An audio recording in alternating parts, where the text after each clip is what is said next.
Good morning, friends. Well, it is 58 degrees to get your Wednesday started. Sunrise this morning was at 6:13. The sun will set this evening at 8:38. Taking a look at the weather maps this morning, we see that rain that came through overnight moving off to the east. I don't think we got any thunderstorms. It's ended up being just some kind of broken light rain showers, but it is now moving off to the east. Taking a look at the severe weather outlook for today, chance of severe weather kind of all across the country. They have expanded this marginal risk area off to our east. Now goes all the way from New York down to Tennessee.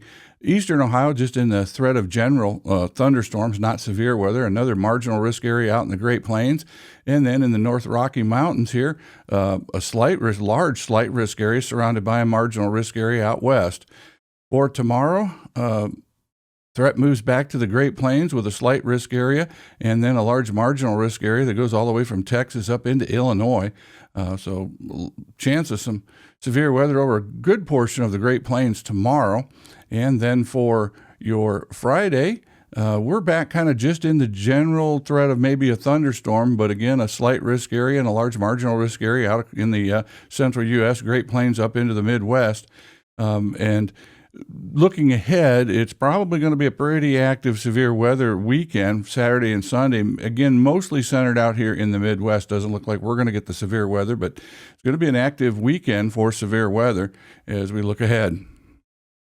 Our forecast for today, it'll be partly sunny with a high near 62. For tonight, a chance of showers after about 10 p.m. It'll be cloudy overnight with a low around 44. And for your Thursday, a chance of showers in the morning, cloudy through mid-morning, then gradual clearing with a high near 60 for your Thursday. In sports for the softball team, unfortunately, it was a repeat of Monday's game, falling to St. Paul 10-0. But the baseball team got a win, beating St. Paul 5-2. On the calendar today, the New London Golden Agers monthly meeting is at noon, and the high school track team will host the Firelands Conference meet this afternoon.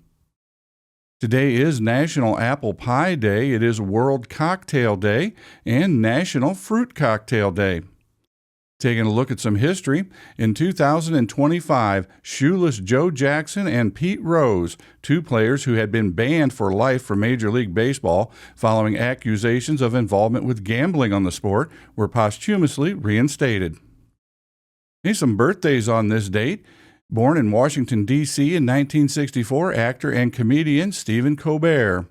In Saginaw, Michigan in 1950, Stevie Wonder, a child prodigy who developed into one of the most creative musical figures of the late 20th century. And in Tacoma, California in 1941, the first Latino rock and roll star, Ritchie Valens.